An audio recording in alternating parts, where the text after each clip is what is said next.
Welcome to the Enneagram in a Movie podcast, part of the Awareness to Action podcast network. I'm TJ Dawe, and this season my co-host Mario Sikora and I will be exploring the Enneagram through the lens of specific directors whose work demonstrates themes related to the 9 Enneagram types and 3 instinctual biases. If you like what you hear, please rate, review, and subscribe to the podcast. In the meantime, make some popcorn, sit back, and enjoy the show.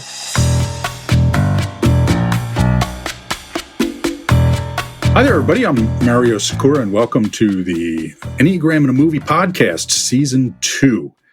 I am here with my new guest host, TJ Dawe.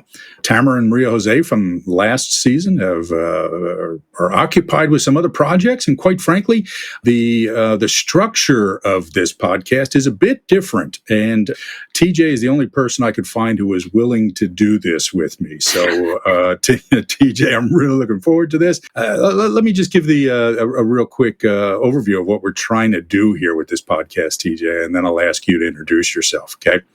We are calling this season the Director's Season. And instead of looking at a single movie that demonstrates an element of the Enneagram, either a strategy or one of the Enneagram types, we're going to look at, what are we going to do, 8 or 9, 7, 8, 9 directors, and look at their body of work and look for a specific Enneagram theme in it.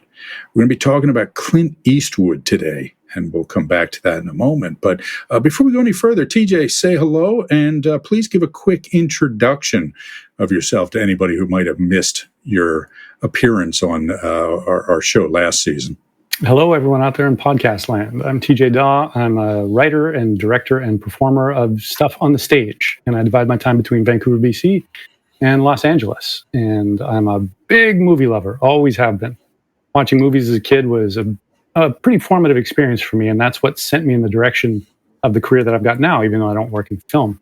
But I've got a huge appetite for movies, and as well for the Enneagram. I've been studying the Enneagram for 12 years. My partner Lindsay and I are both certified from the Enneagram Institute as teachers. We lead workshops in person and online, and we work with private clients, and we watch a lot of movies and TV together, and we're constantly talking about, like, what type do you think that character is? Or, noticing Enneagram dynamics coming up. So this podcast is an excuse to watch or rewatch a bunch of movies and jam on how they reflect the Enneagram strategies of the creators is particularly appealing to me.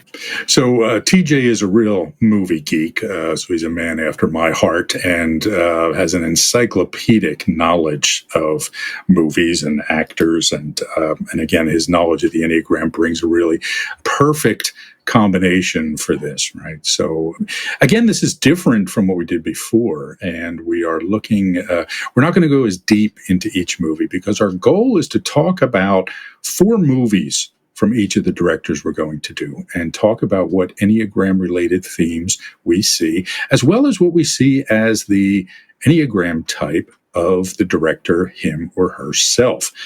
And we're going to kind of give supporting evidence for that, why we believe that, and talk about it. And with Clint Eastwood, we were talking prior to the recording, TJ, about the massive body of work of Clint Eastwood. Tell us a little bit more about that. Yeah, Clint Eastwood became a star as an actor in the 50s on TV, and then directed his first movie in 1971, and 50 years later, he's still doing it. He's 91 years old, and according to IMDb, has directed 45 feature films, an astounding number that would rank right up at the top of the list of anyone's list of the most prolific directors. Yes. And acted in how many movies? 72, I think. I think that included some TV shows. Right? 72 acting credits, yeah. Almost all movies. Yes. He also has scored some of his movies. He is a talented jazz musician, and made one of his movies was about Charlie Parker, the jazz legend, called Bird, a movie that I highly recommend, even though we're not going to be talking about it today. So I was trying to think before this recording, TJ, because Clint Eastwood, so I'm a bit older than you. I've got a decade or so on you. And I grew up during the Clint Eastwood era, right? So I was born in '63. By the time I was coming along, by the time I was growing up, Westerns were still huge in the movies, right? It was still one of the staples, but it was starting to fade out a bit. And it was transitioning from what I would think of from the John Wayne era hero to the Clint Eastwood era hero. Right. And so the spaghetti westerns were out, right? The Man with No Name series, fistful of dollars for a few dollars more, the good, the bad, and the ugly. I don't know how many times I saw those on TV as a kid. But Clint Eastwood was not really considered to be a serious person back in those days, right? He was associated with these spaghetti westerns, even though they were very profitable, made a lot of money, and made him a star. They were kind of looked down upon by critics, right? Any observations on kind of the way that the perception of Eastwood changed over the years? Yeah, he started directing movies. So, and that continues to this day, is people don't think of action movies or genre movies in general as particularly artful or something to be taken seriously. They're rarely nominated for awards, much less win awards. And that was a big part of Eastwood's career. So that didn't seem to bother him. He was just interested in telling stories. He was interested in telling stories that interested him. And even though he was known pretty much exclusively as an action star, the first movie he directed was not an action movie. It was called Play Misty for Me, in which he played a jazz DJ in a small town in Northern California, basically where he already lives. And he is the subject of the obsessive affection of a female fan. So it's not an action movie. He doesn't give himself the most interesting role or the most active. He is threatened by a woman played by Jessica Walter, who became known and loved in Arrested Development. And the movie was a modest success. And then he just built on that, and then has continued to direct movies that interest him, as well as often acting in them, but not always, in a number of genres. So even though he was a worldwide star for his westerns and then for the Dirty Harry movies, he just continued making movies of all kinds. And the action ones often made more money, and to this day, that's probably what most people think of him as. But that was never the bulk of what he did. And in his 90s, he's continuing to make movies on many, many topics in many, many genres and styles. This is one of the things about Eastwood. So we believe, and I don't know if we've mentioned this or not, but we believe that Eastwood is a 9, right? Enneagram Type 9, which we call striving to feel peaceful. Did you get a chance, TJ, to watch the documentary, what was it called? Eastwood Directs? Yeah. Let me just ask you briefly, was there any doubt in your mind after watching that Clint Eastwood was a 9? No kidding. A very, very clean case for him as a 9. Yes. One of the things you saw, and almost everybody who's anybody was in that documentary talking about him. I mean, huge, huge stars that he has worked with in a lot of ways. And what they continually said about him is what's such a nice, easygoing person he was, right? I mean, he was self-effacing. He was generous as an actor. He didn't put on airs.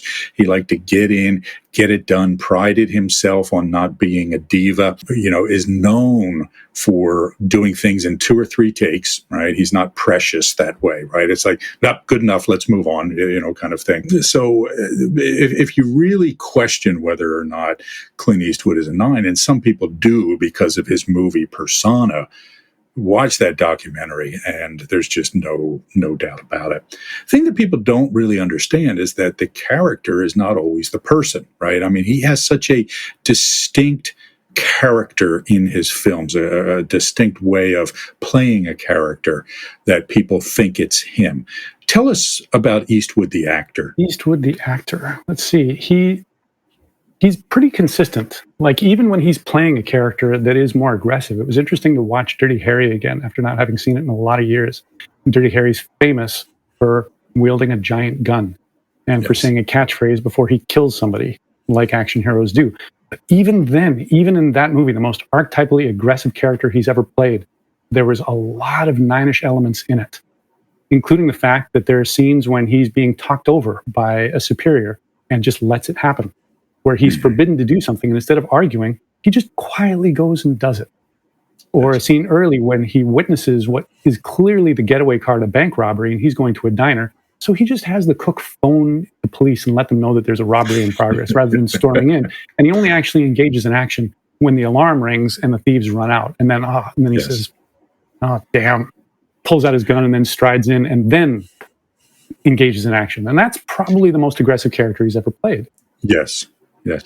And this is a consistent theme in his movies, is he is a man pulled into action against his will very often. He just wants to be left alone. He just wants to feel peaceful, right? But something around him happens. And it's almost like, even though he is the hero of most of his movies, he's almost like a passive character, right? Being pulled along by events. Okay. So again, there's this very nine-ish quality, even when they are these sort of aggressive characters. The other thing about Eastwood is that he is famous for stripping dialogue out of the screenplays, right? I mean, it's famous for the screenplay will have, a paragraph of dialogue, and he'll scratch it all out and replace it with a grunt or something like that, right? Because he understands, and he learned this as a TV actor when he was doing Rawhide. He learned that the less the character said, the more impact the character could have, right? And now it helps when you have the presence of a Clint Eastwood, right? And for me, I'll tell you, this is one of the things I noticed, particularly watching the first two movies we're going to talk about, The Outlaw Josey Wales and Unforgiven. The guy has a face that could be on Mount Rushmore, right? I mean, he just had, so Eastwood is 6'4", right? For those living outside the United States, that's tall, okay, if you use the metric system. So he towers over most actors who, actors are famously short in Hollywood, right?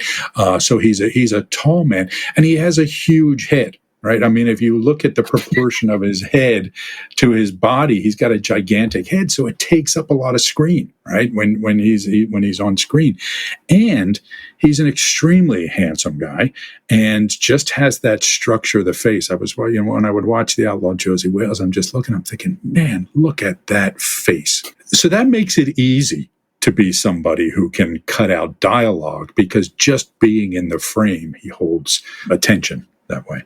Well, and part of the benefit of doing that is he's creating space for the audience to fill in the blanks. Yes. So he, his first real movie role was in A Fistful of Dollars with Sergio Leone, who spoke no English. Eastwood spoke no Italian. And he said when he got on set, there was a lot of backstory about his mysterious character. And he, in a very subtle way, which I think is very nine-ish as well, kind of played Leone and said, B movies explain everything to you. A pictures let the audience kind of fill in some of the details. And he got all of that backstory cut. So that character is entirely mysterious. And there's only one line of dialogue in the movie that even hints at what his motivation is. When this woman says, "Why are you doing this?" And he says, "I once knew a woman in your situation and there was no one to help her." That's it. You get one sentence to construct who this person is and where you don't know his relationships. You don't know where he comes from. You don't know what his likes and dislikes are. He's just this mysterious person. And a lot of his movies end with ambiguous endings. Yes. He doesn't tell you, and the hero wound up with the girl, and he went back to the place. It's like, well, you get to decide that. There's room for everybody's interpretation. Yes, absolutely right. And in fact, the movies that you were referring to were referred to as the Man with No Name movies, right? And this is a common thing that happens. I think of not just the Sergio Leone movies, but Pale Rider, for example, right?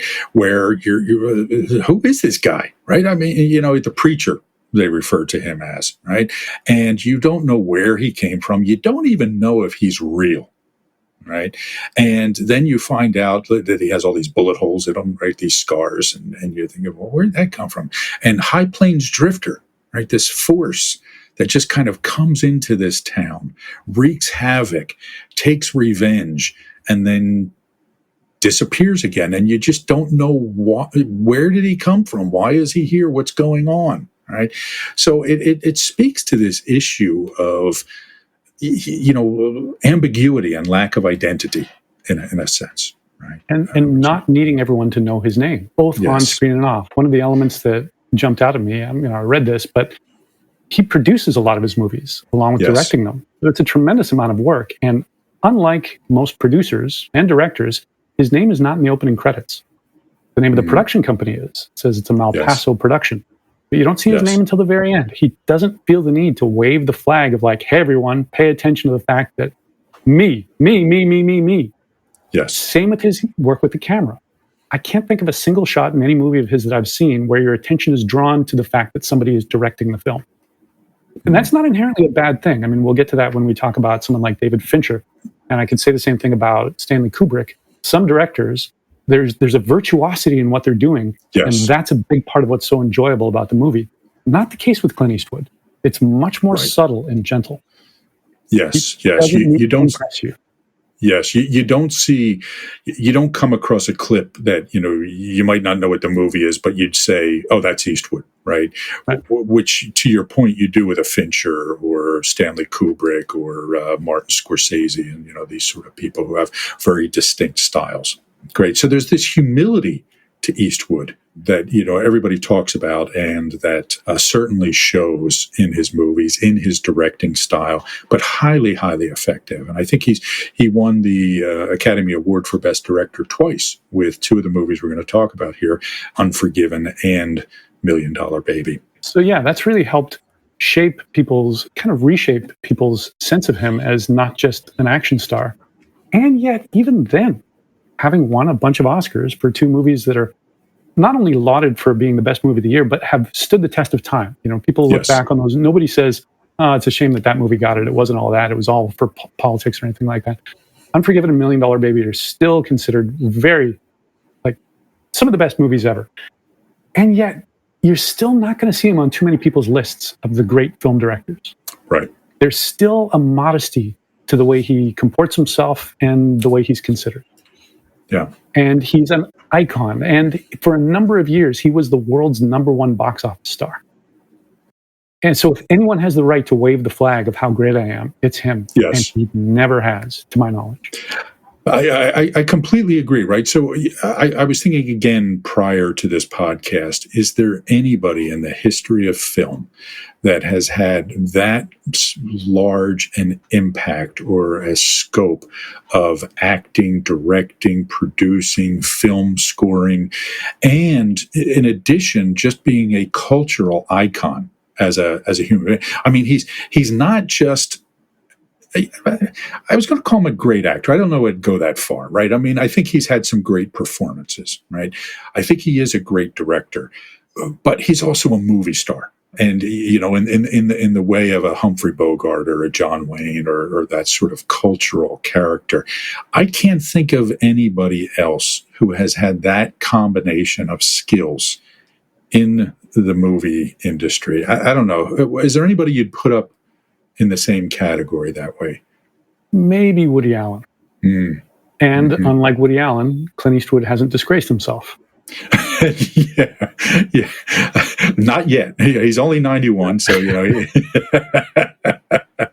you're absolutely right. In fact, I'll tell you a story because I know, I actually have a friend who knows Clint Eastwood, okay, and met him in a bar in Las Vegas, just by accident, ended up sitting next to him, struck up a conversation with him, and they ended up becoming friends, right? And if I remember the story, the reason that Clint Eastwood got his last divorce is because his wife at the time wanted to do a reality show. And he just said, you know what? I want no parts of this, right? I do not want to go through the humiliation of having this happen in my house. Absolutely not. And ended up getting divorced. So there is this degree of personal dignity that he comports himself with, I think. Again, at least so far. And this sense of, and this is a Nine-ish thing, as Russ Hudson describes it, don't mess with me. Yes. I like my privacy. He's never lived in Hollywood. He lives in Northern California, which as far as Hollywood is considered, might be the same as living in Tasmania. Yes. And he maintains a residence there in Carmel. He was a mayor for a couple of years in the 80s. Yes. But he'll commute to LA. He'll work in LA. But he's never been a playboy. He's never been Warren Beatty or anyone like that, like a Hollywood player. He's never been a tabloid celebrity. He likes his privacy and he likes his autonomy, which is something I've read again and again about what is film sets are like. With Westerns, they would often construct the entire set far from Hollywood. They wouldn't do it on the sound stages. They wouldn't do it on the back lot. And he produces with his own company. Warner Brothers distributes the movie, but he makes it. He brings it in ahead of schedule, under budget. So the executives are never breathing down his neck. He's got his own crew. He works with a lot of the same people from movie to movie. Yes. They get each other. Yes. There's a comfort on set, which he said is really important to him. He wants to feel safe. He wants to feel comfortable. And don't bother me. Don't mess with me. So yeah, I'm not surprised that he wouldn't want a camera crew and a boom operator in his living room monitoring private conversations and private moments and bring the world into like, here's his bed, here's his bathroom, here's an argument he's having with his wife. Like, no thanks. I don't need that. Are you interested in learning more about our approach to the Enneagram? Go to awareness-to-action.com and check out our certification program. We offer a clear, concise, business-friendly, and science-minded approach while maintaining the depth of traditional approaches to the system. At Awareness to Action International, we're the leading innovators in the theory and pragmatic applications of this system to all aspects of the work environment, including leadership and personal development, team building, diversity and culture, and managing change. However, this approach is not just for the business world. A lot of people who attend our trainings do so for their own self-development or spiritual growth. Our certification program is one of only a handful of curricula accredited as a school by the International Enneagram Association. It is currently being conducted virtually and combines live sessions with asynchronous learning. Again, find out more at awareness-to-action.com. So before we go on, now again, we're not going to spend as much time as we did last season describing the Enneagram types, right? So the goal for season 1 of this podcast was to do kind of a deep dive into the types and the instinctual biases through the prism of a movie. And now what our goal is, okay, you kind of get what a 9 is. And we're going to, I'm going to ask you in a minute, TJ, to describe the 9 just as a refresher for people. But we want to direct you to places to experience this energy of these different types, right? That's our goal here. So if you really want to develop a deeper understanding of 9s in a more complex way, go and look at these movies that we're talking about. Okay. So with that said, TJ, tell us what it means to be an Enneagram Type 9. Yeah, so here's a brief sketch of what 9s are like. The strategies you mentioned is striving to feel peaceful. So the average picture of a 9 is somebody who's pleasant, easygoing, likable, very easy to like. They tend to put people at ease. People feel safe about them. They often have a really non-judgmental air. They are often able to see from multiple perspectives. So at their best, they can make really good mediators like that. They tend to be low maintenance and quite often self-deprecating. They don't take themselves too seriously.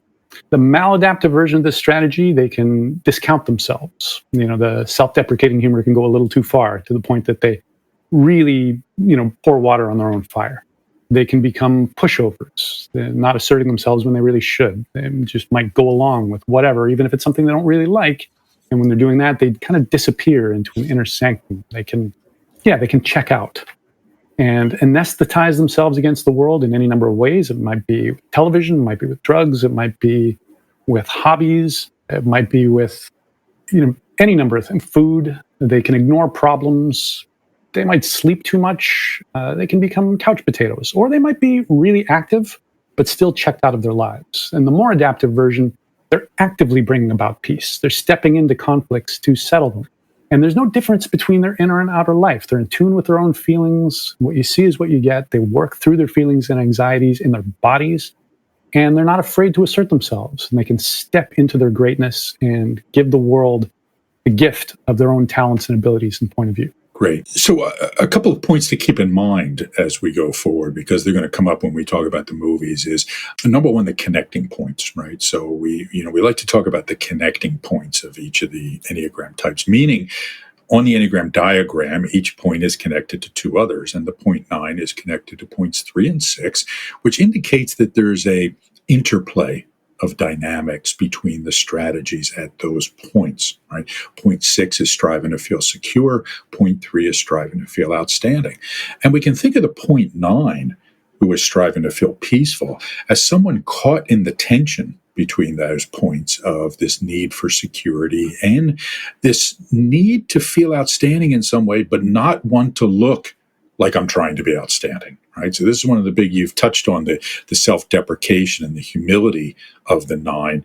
And one of the reasons is because they don't want to be seen as that person who's exhibiting too much of the strategy at point 3 and talking about how wonderful they are, right? Even if, as you said earlier, they have every right to toot their own horn. Okay, so there's that dynamic tension between these two things, and also the instinctual biases we want to talk about really quickly. So we use the terminology preserving, navigating, and transmitting, and the interplay of the strategy with the instinctual biases creates a particular subtype, right? So we have the preserving nine, who's a more self-contained and change-resistant character. We have the navigating nine, who is more of a kind of fluid, blending in, harmony-seeking character. And then we have the transmitting nine, which is a more expressive and assertive version of the nine, often mistaken as a 3 or something else, right? Because they don't have that stereotypical affect of the nine of being sort of withdrawn, or passive. They can be expressive and outgoing people. And I think in real life, Eastwood is this transmitting nine, right? And when you see interviews with him, he's engaging, he's expressive. You can tell, even though he's humble, there's a part of him that likes the limelight, right? I mean, you don't step up and, make, a 70-year career being in front of camera if you don't have some urge to transmit, right, and be noticed. Okay, so we should say that he's humble for a Hollywood actor. Okay, in that sort of sense. Humble for a world icon. Yeah. For a world icon, yes. And I remember an interview with Barack Obama when he was. I don't know if he had become president yet or was running for president still. And somebody asked him about humility, and he said, or about his ego, and he said, "Look, you don't run for president if you don't have an ego, right? So, it's the same thing. You're not going to be a world Hollywood, a world acting icon and, movie icon if you don't have some ego. But it doesn't show itself to the point we've made earlier, okay? So now, what's interesting about this is it creates kind of we'll call it impure movie characters as far as type is concerned. Right? Because it's kind of this blend of, a lot of it is kind of the blend of the preserving nine, right? Which is, I don't want to change. I want to be left alone. I just want to go home and, have my routines. And this transmitting thing, which is this need for expression, right? What you don't see any of is the navigating nine in Clint Eastwood or his movies, right? There's never this desire to be part of a group. Right? There's never this desire to blend in, to seek his identity with someone else, right? So it's always this tension between the transmitting and preserving in his characters. Thoughts on that? Yeah, it's interesting because one of the things that came up is that he often uses the same production people in movie after movie. And I just today spoke with a friend who had a small role in Unforgiven. We Zoomed, and I was asking, okay, what was that like? She was one of the girls at Greeley's. Oh, wow. So she described being on set with him, and there's a number of stories that'll come up with that. But one of the things in reference to what you just mentioned is theoretically having your crew is a navigating thing. Having like your team that comes in and we all get each other and we all know who each other is and everything. She said it was all pretty much wordless. Yeah. Everybody did their thing. It was just unspoken and understood. Very interesting. Of like the cameraman knows how Clint thinks, and so does the sound man, and so does the editor, and so do the production people and the set dressers and things like that. And a lot of them would be brought into location. Unforgiven was filmed in Calgary or just outside of Calgary, and he easily could have got local people to do those jobs. No, let's bring my people, but not much of a sense of like there was a lot of hanging out or a lot of joking around or things like that. It was just quiet, efficient. Let's do our thing. Because more than anything else, he was there to make a movie. And he's, like we said, he's incredibly prolific. He's 91, he's still going as of this recording. Yes. He just doesn't seem to run out of stories to tell. He's still transmitting. It's just has this fire inside that's looking to burn rather than, and kind of like we were saying before, not really part of the Hollywood elite in terms of his social life. It doesn't seem, he didn't want to use his stardom to then become one of the in crowd. Yes. Not interested. Rather live on his own, do his own thing. And I'll just say regarding the navigating piece, so you're absolutely right about the consistency of the crew, because when if you watch one of his movies for, say, like a 5-year period, you'll see these same people cropping up over and over again, the same actors. Jeffrey Lewis, for example, from the 70s Westerns, and who played Orville in the orangutan movies, right? So was in a ton of his movies and then just disappeared. Right. And so there's that period where, you're my guy for a while, and then I kind of move on, right, to something else. But to your point about the socializing on the set, you're right. That's not what he's known for, right? It's we show up, we do our job, and we're not going to go hang out afterwards because I'm going to go golfing or do something alone. You go do what you do, and I'll see you at 9:00 tomorrow morning, right? So really, really interesting character. A couple of facts about Clint Eastwood. Number one, born in 1930 in California, was in the service, was a lifeguard while he was in the military. So that was how he served. Then went into acting, gained some fame on the show Rawhide, and then left television because he wanted to be a film actor, and did the Sergio Leone movies like you talked about. TJ, do you think the character in Once Upon a Time in America, I'm sorry, not Once Upon a Time in America, Once Upon a Time in Hollywood, I'm thinking of the Quentin Tarantino movie, right? The Leo DiCaprio character, where he gets called to do these spaghetti westerns. Not quite the same story, but seemed kind of influenced by the Clint Eastwood story to me. Yeah, well, it seemed, definitely, because Clint Eastwood made that a path. Like, those movies were not thought of well before Clint Eastwood started doing them, and they became hits. And when they were released, the critics didn't love them either. But they were sensations at the box office, and they reinvented as well as revitalized the Western. So yeah, Leonardo DiCaprio's character, just like Eastwood, had been a cowboy actor on TV. And then now, you can go to Italy and you can make these movies. But they really look like B movies. They look pretty bad. Yes. Like, I imagine any actor who would have done that, even in a fictional setting, would have hoped that I'm going to just fall into work with a cinematic virtuoso like Leone. And that might not be the case. There were a lot of bad spaghetti westerns, just like there's a lot of movies of all genres. Yes. So anybody who's interested in watching those movies, in particular, Fistful of Dollars for a few dollars more, and The Good, the Bad, and the Ugly, the first two were remakes of Kurosawa movies, Sanjuro and Yojimbo, if I'm correct, right? And I really recommend watching those movies back to back. It's fun to do and fascinating. And when you're watching Toshiro Mifune in the Japanese versions that these movies were kind of taken from or adapted from, you can see Clint Eastwood in a lot of ways, but an 8-ish version of Clint Eastwood, right? I think Mifune was probably an 8 and, plays those characters as an 8. Observations on that, TJ? Yeah, well, Eastwood was a fan of the Kurosawa movies. And as soon as he read the script for A Fistful of Dollars, recognized that this was a blatant remake of Yojimbo. I don't know that Leone got permission to do that. He might have just said, I'll be taking that. But yeah, his character is much more cool. Yes. Much quieter. Whereas Mifune really just strides through the physical set of the film, much less the story, and makes his presence known. Yes. Mifune stomps. He doesn't glide when he walks, right? You can feel the ground shaking when Mifune walks down the dusty streets. So you should. He was a fabulous actor, one of the best ever anywhere. Yes, yeah, for sure. Yeah, he used to be referred to as the John Wayne of Japan, Mifune. So much more versatile, I think. I would completely agree. Right, Mifune had much more range in his movies.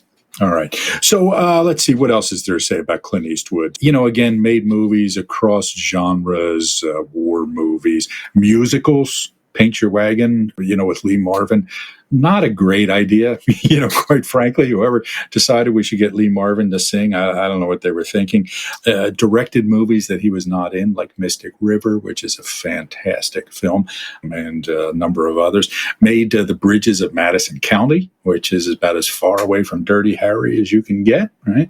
Other movies that, come up and still show these themes, In the Line of Fire is one of my favorites, and a whole bunch more. He has won 2 Academy Awards. He won the Italian Venice Film Festival Golden Lion Award and was bestowed with 2 of France's highest civilian honors, the Commander of the Order of Arts and Letters and the Legion of Honor Medal.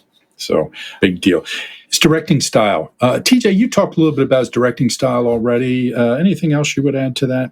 Yeah, one of the famous things, my friend Beverly, who was in Unforgiven, absolutely validated what I heard, is he never says action when they're filming. Oh, interesting. He says, go ahead.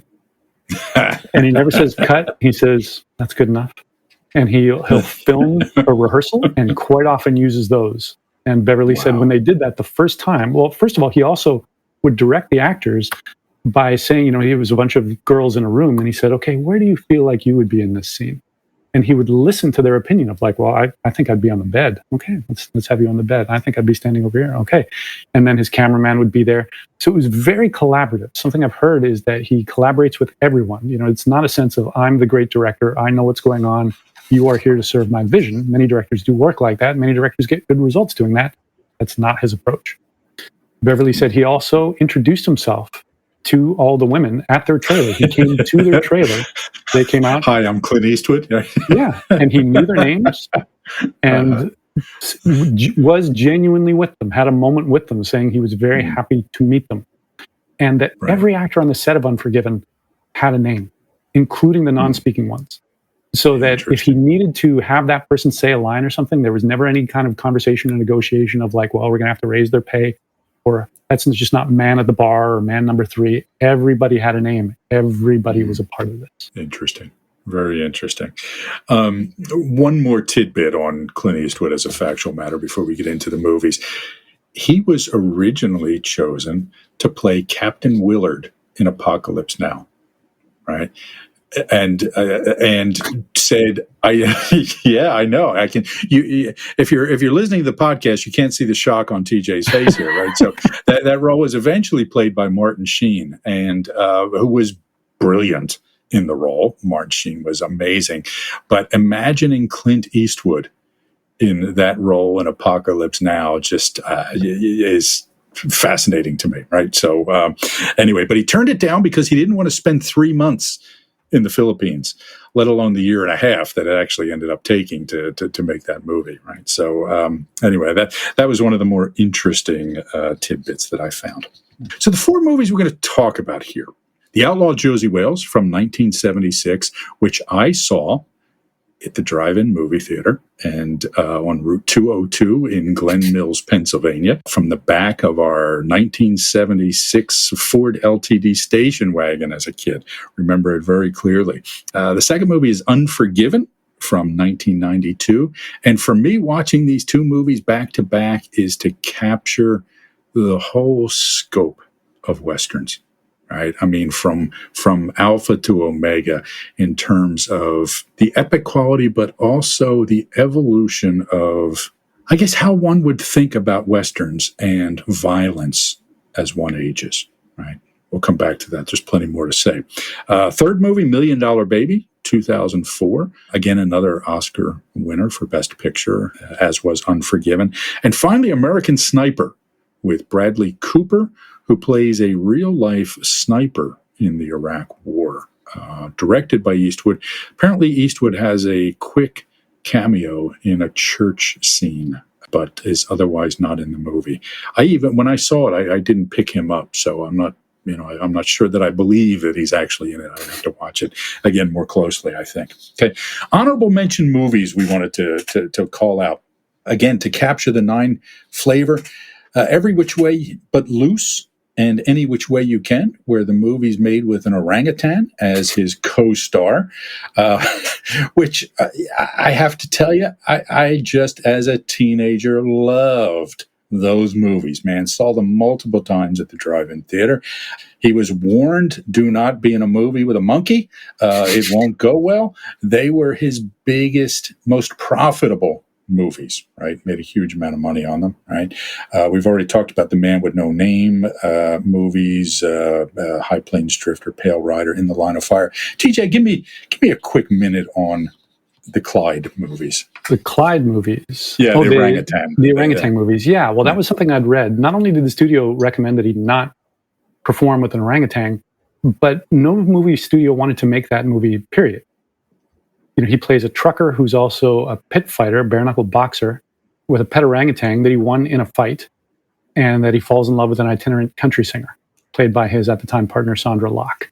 He's just a guy who lives in a trailer with his mother and his brother. And his brother drives a tow truck. And he's, on the one hand, the ultimate badass, because he wins every single fight, he goes to quarries or to truck lots and things like that, and just fist fights with somebody. And these fights seem to exclusively consist of blows to the face. And he never loses, but he never gets rancorous about vanquishing an opponent. And in fact, in the climax of Any Which Way You Can, the sequel, the slugfest that is the climax of that movie, I believe it goes for maybe as long as 20 minutes. Yes. 20 minutes of just nonstop punches, mostly to the face. And at the end, how does it end? With him throwing his arm around the shoulder of his opponent and them walking off together. Yes. So as far as like a violent pit fighter goes, it's hard to imagine a nicer guy. And at the end of the first one, he actually throws the fight to Tank Murdoch. Right. Because he looks at all these people cheering. So Tank Murdoch is the big fighter the big feared fighter that he is going up against. And he realizes, I don't want to be that guy. Right. And so he throws the fight. Right. And I don't want to humiliate that guy. And I don't. Yeah, exactly right. This guy's a legend to all of these people. And I'm about to brutally beat him. And for what? Yes. And you're absolutely right. He walks off as friends with William Smith, the character played by William Smith. I'm drawing a blank on the character's name at this point, but William Smith was this great kind of villain during that period, late 70s, early 80s, in a lot of movies and TV shows. So great character actor. And he cedes plenty of screen time to the orangutan. He has no problem with the fact that orangutan clearly steals the show. And there's a number of scenes where he's in the cab of a truck with the orangutan, talking to him, petting him, scratching him, even kissing him on the head. It's like there's this gentleness to him that, a smaller version of that came up in an interview I read that he did at the Cannes Film Festival, where a spider was noticed crawling up his shirt. And he reached down and he let it crawl on his finger and started talking to it, saying, "Hello, little critter. You like my shirt?" And then said to the reporters, I have great respect for all living creatures. And that was really in mind as I watched him cavort with that orangutan. And I can just imagine watching this in the theaters, how the audience must have lit up every time that orangutan was on screen. It was great. Again, back then, they were looking at the late 70s, I think 1980, Any Which Way You Can, or the second one, Any Which Way You Can came out. 78 was the other one. Drive-in theaters were a big deal, and it was just nothing like going up and sitting out and watching those movies at night. So, all right, so the first real movie we're going to talk about here is The Outlaw Josey Wales. I would say the next to last great epic Western. Okay, the last being Unforgiven, in my view. Westerns had, again, they were changing from the John Wayne tough guy hero to a more nuanced sort of hero, exemplified by Clint Eastwood's Josey Wales. So the Outlaw Josey Wales is about a farmer in Missouri whose farm is attacked by Union soldiers called the Redlegs. It was kind of a band of outlaw soldiers who would go around, raping and pillaging and all those sort of things. So they kill Josey Wales's wife and son, burn down his farm. So he sets out about getting revenge. But again, you can tell he's reluctant to do it, right? I mean, he's not gleefully or enthusiastically. There's no Liam Neeson energy going on to his quest for revenge here, right? It's just, I have to do this. So anyway, he falls in with a band of Confederate soldiers, kind of guerrilla fighters who fight against the Union. And then the war ends and they agree to surrender. And they are told by their leader, played by John Vernon from also Dirty Harry. He played, I think, the mayor or the police commissioner in Dirty Harry. And he was the dean in Animal House, right? He's got that great voice. He was also in Point Blank with Lee Marvin, one of my all-time favorite movies, right? So anyway, so they convinced this band of Confederate soldiers to surrender, tell them they'll get to go live in peace, return to their farms. But of course, it's a setup. They start to kill them. Josey escapes with one of his compatriots who is wounded. They head off, and along the way of trying to, number one, get away, number two, get revenge on, the people who have done them wrong, pick up a band of interesting sort of misfit characters. First, Chief Dan George, whose character's name is, I'm trying to remember here, Lone Waddy, an old Native American character. Then they pick up a Native American woman, a stray dog, and then an old woman and her granddaughter, played by the aforementioned Sandra Locke, and make their way to Texas. There, they they settle in a home. Of course, there are misadventures all along the way, right? Lots of gunshots, right? There's a bounty on him. So there's lots of gunfights along the way, lots of adventures, but they end up at this farm where they first have an encounter with the Comanche Indians. We'll come back to the scene with 10 Bears, which I think we need to talk about, right?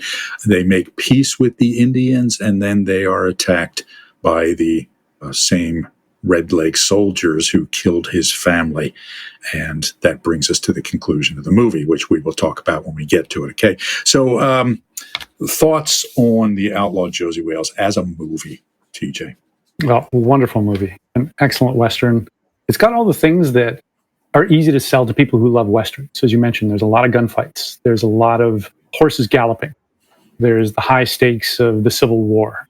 And then there's just Eastwood's down to his bones badassery in that he can fire on multiple opponents at once and kill them. Yeah. Yes. He's it's obviously not realistic in those gun battles. Josey has this magic capacity to make bullets go around him, above him, below him. He seems like he's, unable to be pierced by lead or anything else.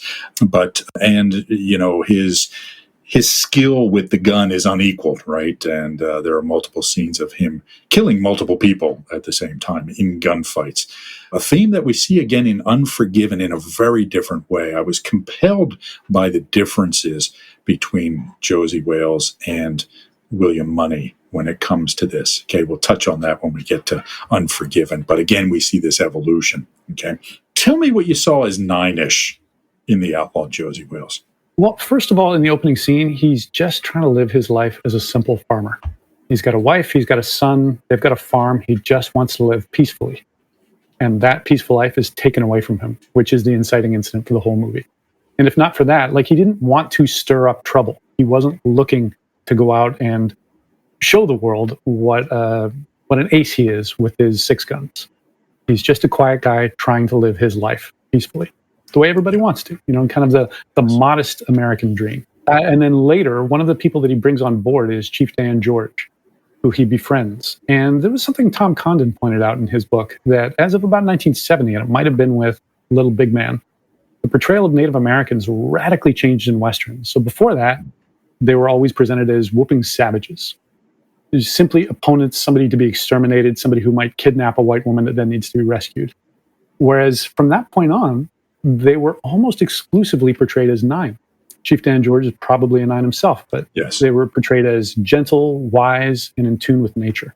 Yes, absolutely. And so it was an interesting time in the mid-70s, sociologically speaking. Okay, so the Vietnam War had ended soon before that. Okay, so there was this sort of cynicism about government, okay, and that certainly shows in The Outlaw Josey Wales.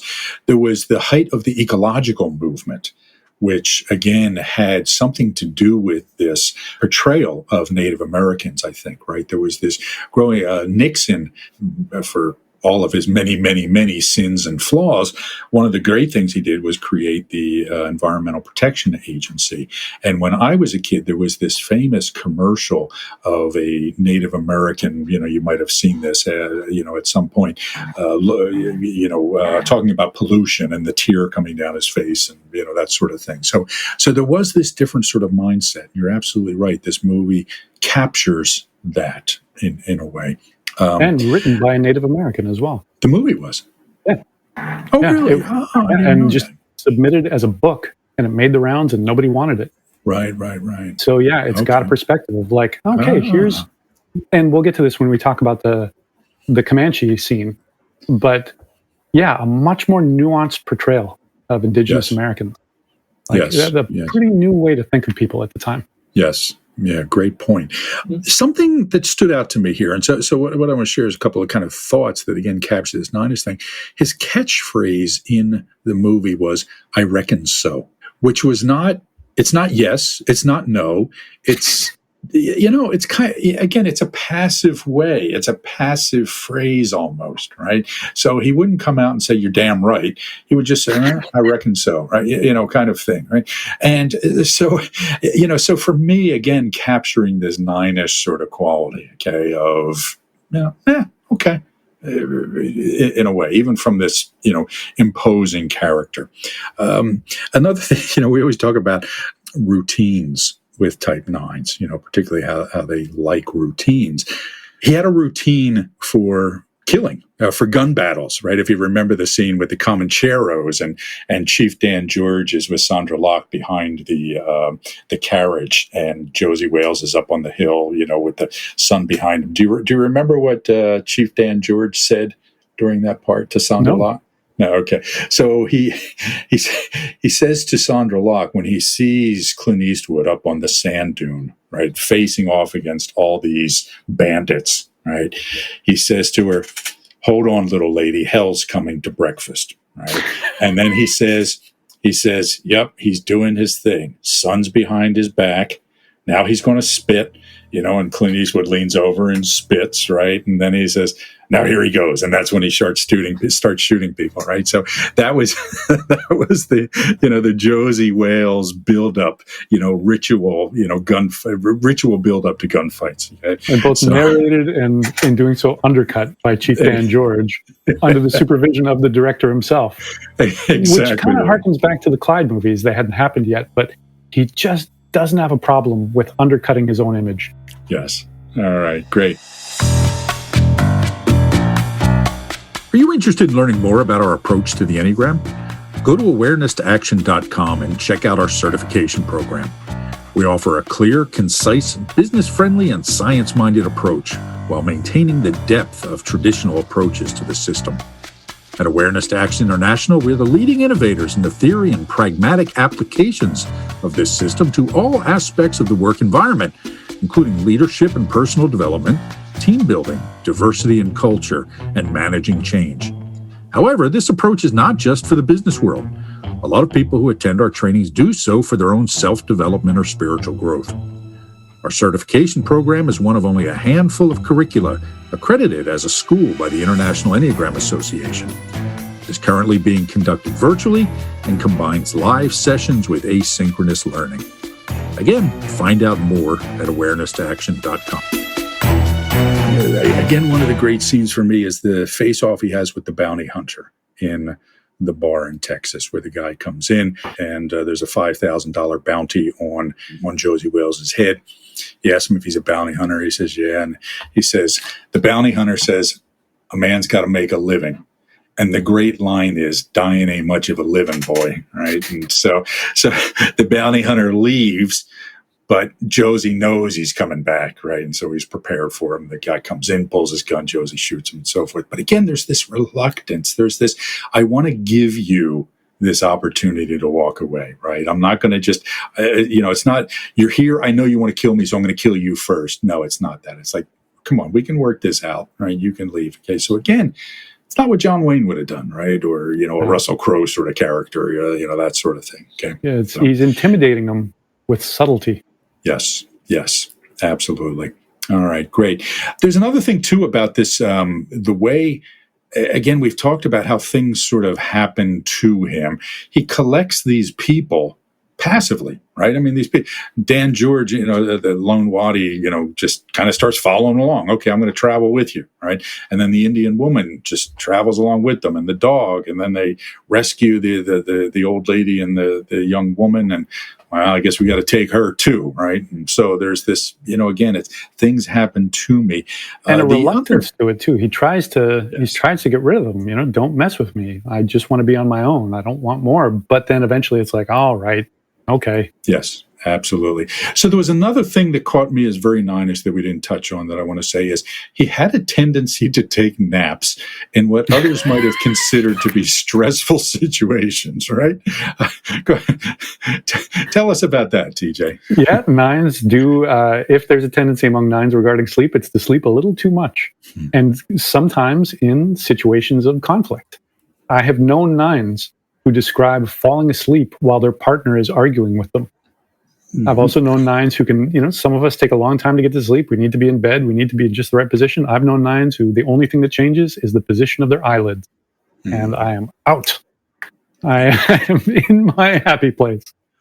And so there's a couple of great scenes in Josey Wales where when the soldiers are coming on the raft across the Missouri River, I think it's the Missouri River, and he knows, okay, I can't run. The other guy that's with him says, come on, Josey, we got to do something. And, he goes, it'll be okay. And he knows he has time. So he lays down, leans against a tree, pulls his hat over his head and takes a nap, until they get closer.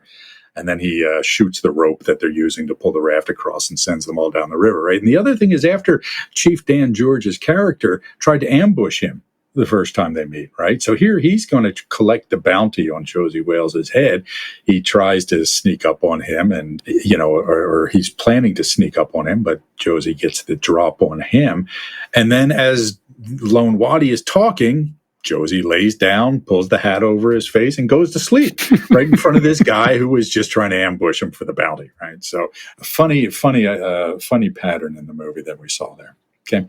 A couple of things. So tell us, we mentioned, we've referred to the conversation between Josey Wales and 10 Bears, the Comanche chief. Tell us about that, TJ. Yeah, he rides up to, I would say at least 25 Comanche warriors by himself with guns. And it's the archetypal Western situation where the lone cowboy faces superior numbers and, of course, decimates them. But that's not what happens. Instead, he negotiates coexistence.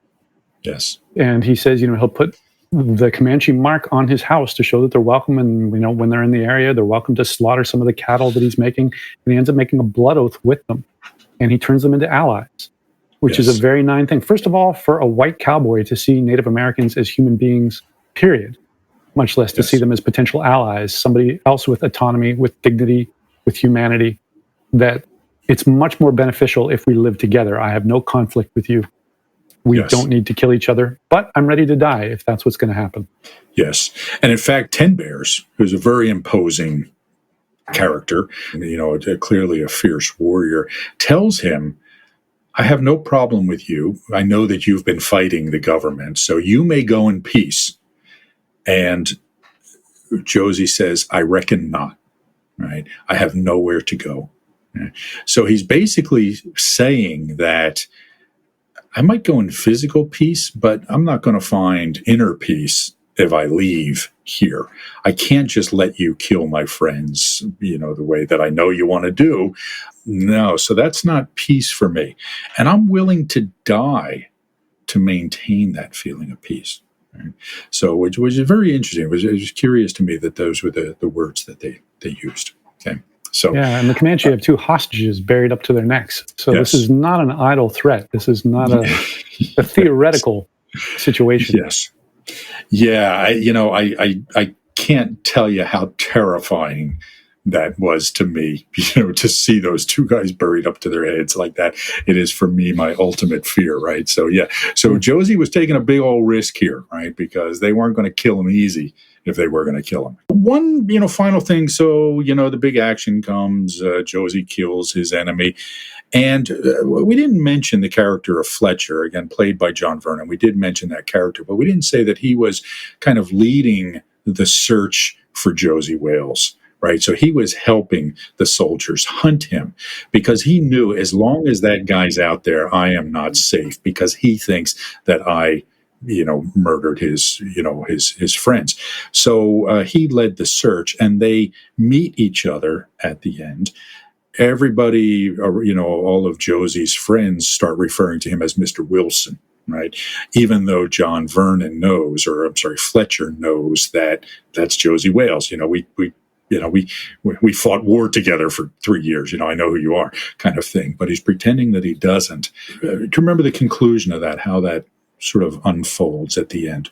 Yeah, Fletcher agrees to play along with the fiction that Josey Wales is Wilson, and leads the other bounty hunters to believe that, as according to these people's testimony, he did indeed die. And he says to him, I don't believe that he's dead.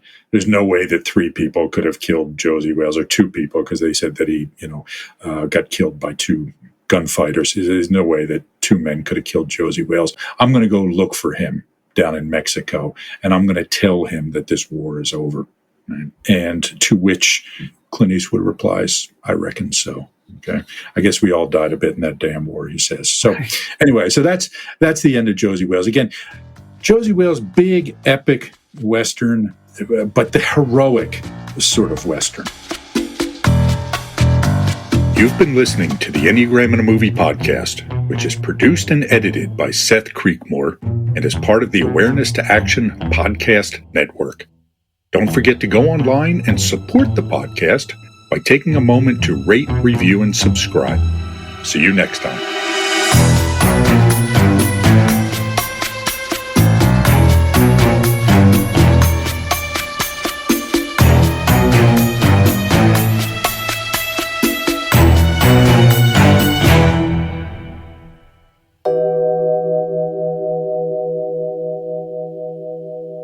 I'm TJ Dawe, and this season my co-host Mario Sikora and I will be ignoring the Enneagram.